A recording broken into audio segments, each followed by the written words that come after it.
you guys, what is up? This is Supergirl Kels. Thank you for coming out to another Monday video where every single Mondays at 5 p.m. Eastern Time Zone, we go ahead and upload content relating to podcasts, news, music, gaming, and more. I know that my background is a little bit different with a bunch of boxes and I look like crap, but I am moving very, very soon out of my place, so I don't really have access to my room where I usually do these videos since it's full of boxes. It just looks like an entire empty wasteland.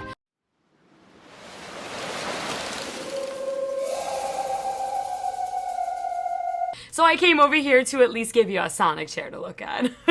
It's no secret now, especially as we are longtime not only Nintendo fans, but Super Smash Bros. Competitors, that Nintendo's marketing isn't in line with other companies following the latest come up of eSports on its way to becoming mainstream. Esports has kind of been rising in the past 10 years with prize pools and even broadcasting from different medias like Twitch and even television. Many gaming companies have opted into esports and have been taking a huge advantage of the audience increase from the past 10 years. Companies like Blizzard, Ubisoft, Capcom, Arceus, Activision, and more have all jumped onto the esports scene, and it has only increased revenue within their company. Just for an example of how much esports is growing, for the quarter ended in March 31st, 2021, Activision's Blizzard's net revenue presented in accordance with GAAP were $2.28 billion as compared with $1.79 billion for the first quarter of 2020. Everyone has been kind of pointing the finger at the Smash community as of late as to when are we going to start taking control and come up as big as the other companies with having support from Nintendo. Nintendo has not ever supported the Super Smash Bros. Scene when it comes to prize pools, venues, and tournaments in general. Yes, of course, there's the Invitational from Nintendo and events here and there, but all of them has really just come down to giving a prize like a controller away, or some kind of limited edition prize, or even Nintendo points for online shopping. It's never really been something huge, and there's been mainstream and even broadcasts on huge media besides Disney XD. Sometimes Nintendo has partnered with big tournaments like Genesis, Frostbite, and more, where it'll give out tweets about recent matches and upcoming matches and tournaments. But in general, these are baby steps, and Nintendo seems to be always treating the Smash community like a baby. And of course, everyone's always asking why? What is holding Nintendo back from taking the huge leap into the esports scene, creating a more mature audience, and really expanding itself into the esports industry? I took a lot of time over the past few months to really research them. Now, I am a Nintendo partner, so I'm not going to be showing any bias, obviously, to being with them, but at the same time, I always show respect for my job and as well as having those boundaries between the contracts I have and such. So what I'm about to say here is always public and has been researched myself and is just my own thoughts, opinions, views, and as well as what the facts are that is completely out there. I first want to talk about esports and then we're going to really compare it to Nintendo and their vision. As I'm headed to my third year of college within the business industry, studying financing and accounting and marketing and advertising and just a business strategy and even opening up a business, I've learned a lot about what the vision of a company is that really strives them to getting profit and more. Succeeding for a company means staying alive. And for Nintendo, that means they've constantly been paying attention to their vision and have focused on accomplishing that goal time and time again.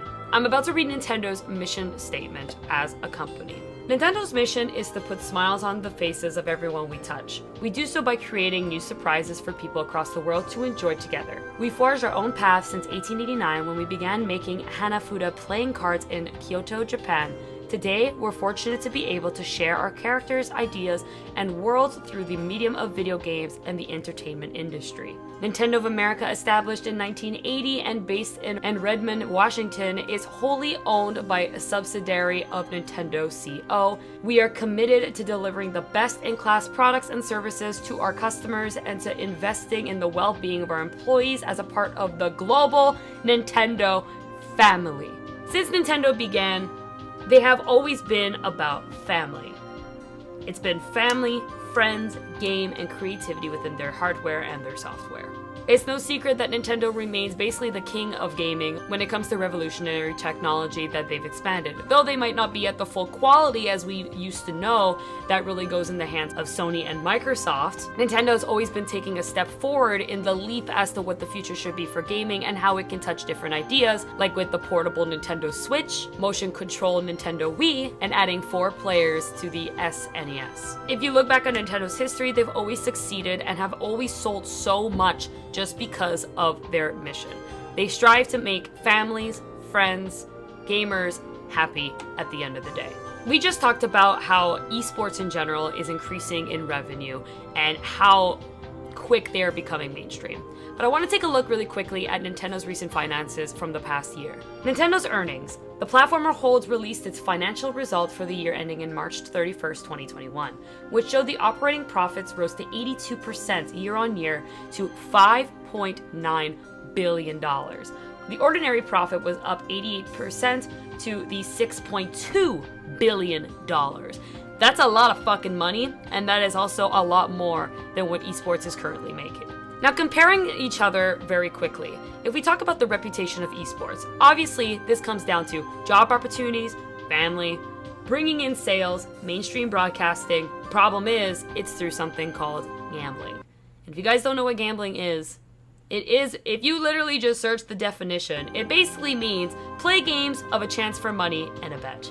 And unfortunately, there are a lot of laws regarding gambling. It's actually extremely illegal in most parts of the world in different ways, but it's very important to know as to how it affects the companies. Some companies like Blizzard, Activision, and more create games and really their reputation as well as their audience based on going around and being able to support these laws. They have the tools and they have equipment, and representatives that help them really get on a note with the government, but as well as making each other happy, where they don't really cross that border and they're able to really give out as a job prize pooling, and more. Nintendo, on the other hand, doesn't have that. Especially where their biggest markets, obviously in Japan and China, gambling is extremely illegal. Where Nintendo's biggest vision is family, fun, and all that, gambling would completely ruin the reputation of Nintendo's vision. Obviously, we know at the end of the day, we're not doing gambling, but you're playing something for money, and that really does affect Nintendo, and that's why they refuse to give money. But it also comes down to a way more. Let's talk about the Super Smash Bros. Community real quick, okay? Obviously, we know the beginning of the Smash community that we basically started it on our own. It was a group of gamers who loved Smash Bros. And just wanted to get tournaments, to meet people, and to play with Smash fans around the world. The problem is when people with no experience, aka kids and non-professionals, get together to do something like this, mistakes are only going to be made, and that's only normal. When Nintendo reached out to support, it seems that the Smash community tend to fuck it up more and more as time has went on. It all started with Apex 2015 when Nintendo reached out to kind of support and show upcoming titles to play, and even have representatives of Nintendo come out to talk to players and more. We fucked that up pretty bad. Not only was the building and venue that we were in completely collapsed on us, delaying the venue, and it made Nintendo look really bad. That was on the news basically for a really long time, but the TO owner of Apex, known as Alex Strife, was going through allegations of sexual misconduct and more. Last year, we did face kind of a plague, and I hate to use that term, where a lot of big leaders within the Smash community were completely banned and have taken many charges regarding to minor relationships to rape and more. It was very sudden and extremely mind-blowing of how quickly the word traveled and just how many people were affected. A lot of these representatives of our community have worked with Nintendo in the past, forcing Nintendo to actually take down a lot of work that is public on Nintendo's websites to make sure that this was just never existing. There's also the idea of a gamer's reputation, where the hardcore gamer still unfortunately has that reputation of being in the basement, not taking care of themselves, and, eating all day and swearing about God knows what atop of their lungs, and just going nowhere with their lives. That's unfortunately still the reality of how older audiences see gamers, and though we hate it, it is the fact. Nintendo has a fantastic, bright vision about their family and the way gamers should be really treating games as what it is, for fun, as pastime. They don't want it to be as something that is a job. And quite frankly, the esports part of Nintendo is so small. After doing a lot of calculations and going through this, we know that, of course, at the end of the day, even if reputation takes a hit, Nintendo is a kind of company that is such a giant that it will withstand and be alive no matter what happens. Profit, of course, is one of Nintendo's biggest priorities. The Super Smash Bros. Community is actually only 2% of the game's total sales. Let's just assume for a minute, okay? Let's say there's 50,000 competitive players. Obviously, not all of them are even truly playing super seriously. But I went with how many people tend to watch our events casually and just really enjoy and want to go to weeklies and have the game. So I took about 50,000 people. Might even be less, that's a little bit generous. But let me tell you, there are 23.84 million copies of this game sold.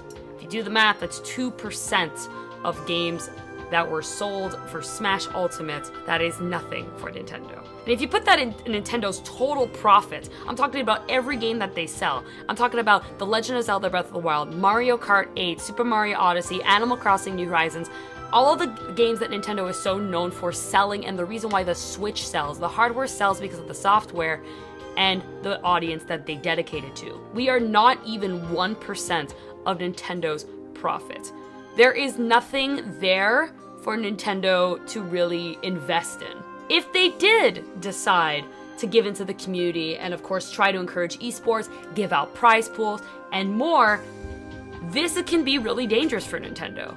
Changing branding can be dangerous just because of the reputation it has and how much of a brand loyalty it has created over the decades of generations that we've had at Nintendo. Doing some research to actually host a big championship tournament and such, prize money, security, venue, TOs, streamers, internet hosts, finding partnerships. You're probably spending about $1.7 million when it comes to making these kinds of tournaments. That's on average how much Blizzard pays for just doing a single, let's say, championship tourneys series.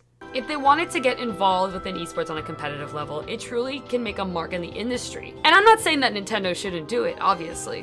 What I'm saying is that Nintendo doesn't see anything in us at the moment because of their vision. As said before, Nintendo is making a lot more money than what esports is currently making. So Nintendo is basically perfect where they're standing right now, and they don't need to make any changes. But I do see esports rising so fast, so quickly, that eventually when Nintendo does reach its peak and starts to plateau a little bit, that's when they have to start looking into some changes. And if they did and really want to get into the esports industry, as I do think that future is someday coming, so hang in there, it just might not be today. They would have to change, of course. Their hardware consoles have to be super optimized and have the best quality that we know in games today. They would have to change their software head figures. This means Mario as a mascot might be adjusted because you need to attract the hardcore gamers. Target audience wouldn't be really much of a family, but more of those who want to take gaming as opportunities. Their mission would change and investments would change as well, obviously when considering making actual tournaments. They'd have to get the best online possible, which can be very expensive to build, and not to mention the partnerships that they'll have to sign with, like ESPN and more,